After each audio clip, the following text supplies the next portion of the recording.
Hello friends, idli puri சப்பாத்திக்கு நம்ம எப்பவும் ஒரே மாதிரி மசால் குழம்பு வைக்கிறதுக்கு பதிலா இந்த மாதிரி ஒயிட் சால்னா எப்படி செய்யுதுன்னு பார்க்கலாம் வாங்க. ரொம்ப டேஸ்ட்டாக இருக்கும், சூப்பராக இருக்கும். ஒயிட் சால்னா இந்த மாதிரி நீங்கள் ட்ரை பண்ணது இல்லைன்னா இந்த மாதிரி ட்ரை பண்ணி பாருங்கள். ட்ரை பண்ணிவிட்டு எப்படி இருந்தது கமெண்ட் பாக்ஸில் போடுங்க. இதை எப்படி செய்யுதுன்னு பார்க்கலாம் வாங்க. வீடியோக்குள்ளே போகலாம். ஒரு குட்டி ஜார் எடுத்துக்கோங்க. அதில் நான் 1 கப் துருவன தேங்காய் எடுத்துருக்கேன். நீங்கள் கட் பண்ணி வேணுன்னா கூட போட்டுக்கலாம். தேங்காய் நமக்கு குழம்பு எவ்வளோ தேவையோ அந்த லெவலுக்கு தேங்காய் போட்டுக்கோங்க. போட்டுட்டு ஒரு 15 பல் பூண்டு, நான் சின்னதாக இருக்கிறதுனால ஒரு 15 பல் எடுத்துருக்கேன். பெருசாக இருந்தால் ஒரு 10 பல் பூண்டு போட்டுக்கோங்க. ஒரு விரல் சைஸ், ஒரு கனு சைஸுக்கு இஞ்சி நான் கட் பண்ணி போட்டிருக்கிறேன். ஒரு 4-5 சின்ன வெங்காயம் இருந்தால் போதும் இதுக்கு. அப்புறமா ஒரு 10 இலை புதினா இலை, வெள்ளை எள்ளு 1 ஸ்பூன் போட்டுக்கோங்க.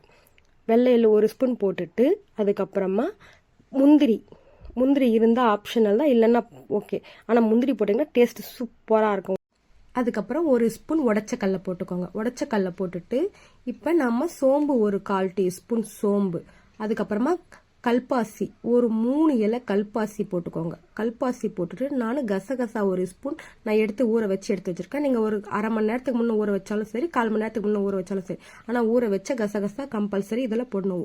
ஒயிட் சால்னாவுக்கு கசகசா மெயின் முக்கியம், சூப்பர் டேஸ்ட் கொடுக்கும். கசகசா போட்டு இதை நம்ம நைஸாக அரைச்சி எடுத்துகிட்டு வந்து வச்சிடலாம். அதுக்கப்புறமா தக்காளி நம்ம விதை எடுத்துட்டு தக்காளி யூஸ் பண்ணணும். அதுக்கு நம்ம தக்காளி ஒரு 4 தக்காளி எடுத்துருக்கிறேன். தக்காளியை நம்ம 2ஆக கட் பண்ணிவிட்டு அந்த காம்பு பகுதியை நம்ம கட் பண்ணி எடுத்து போட்டுடலாம். போட்டுட்டு அதுக்கப்புறமா அந்த விதை மட்டும் இருக்கு இல்லைங்களா, அந்த விதையை மட்டும் நம்ம எடுத்துடலாம்.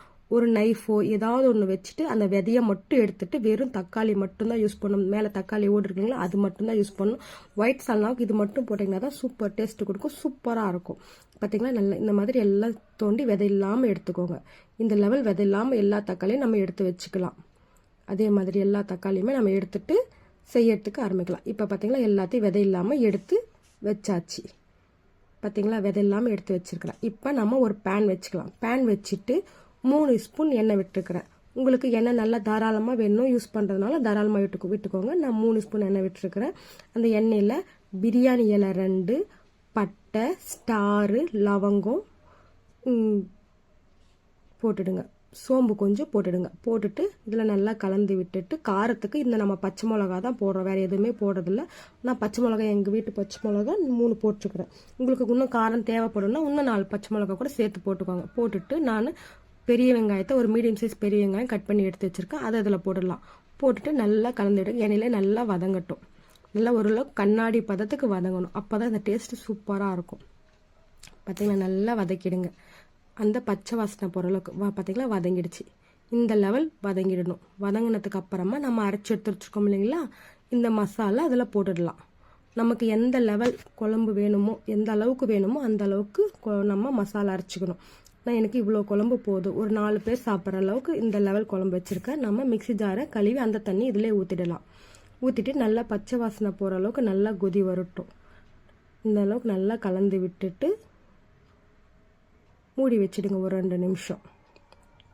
உப்பு கொஞ்சம் போட்டுக்கோங்க, இல்லைன்னா போட்டுட்டு இப்போ நம்ம தக்காளி கட் பண்ணி எடுத்து வச்சுருக்கோம் இல்லைங்களா, அந்த தக்காளியை ஒன்றும் இல்லாமல் இதில் போட்டுடலாம். நம்ம குக்கரில் செய்திருந்தால் இன்னும் ஈஸியாக சீக்கிரமாக செஞ்சிடலாம்.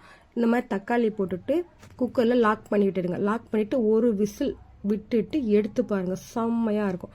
இப்போ நான் இதை அப்படியே மூடி வைக்க போகிறேன். ஒரு பேனில் தான் செய்கிறதுனால மூடி வச்சுட்டு நல்லா கொதி வரட்டும். நல்லா கொதி வந்ததுக்கப்புறமா எடுத்து பாருங்கள். வாவ், சூப்பராக இருக்கிறதுல ஒயிட் சால்னா. இப்போ கொத்தமல்லி கொஞ்சம் தூவிட்டுடலாம். ஒயிட் சால்னா ரெடி ஆகிடுச்சு. செம்ம டேஸ்ட்டு. வேணா செஞ்சு பார்த்துட்டு எப்படி இருந்தது சொல்லுங்கள். நாம் இப்போ ஒரு கிண்ணத்துக்கு மாற்றிடலாம். ரெடி ஆகிடுச்சு. இட்லிக்கு சட்னி செய்யறத பதில் இந்த மாதிரி ஒயிட் சால்னா செஞ்சு கொடுத்து பாருங்கள், சூப்பராக இருக்கும். செம்ம டேஸ்ட்டு. 5 ஸ்டார் ஹோட்டலில் செய்கிற மாதிரி அதே லெவல், கொஞ்சம் கூட மாறாமல் அப்படியே இருக்கும் ஒயிட் சால்னா. செஞ்சு பார்த்துட்டு எப்படி இருந்து கமெண்ட் பாக்ஸில் போடுங்க. வீடியோ பிடிச்சிருந்தா லைக் பண்ணுங்கள், ஷேர் பண்ணுங்கள். பாய்.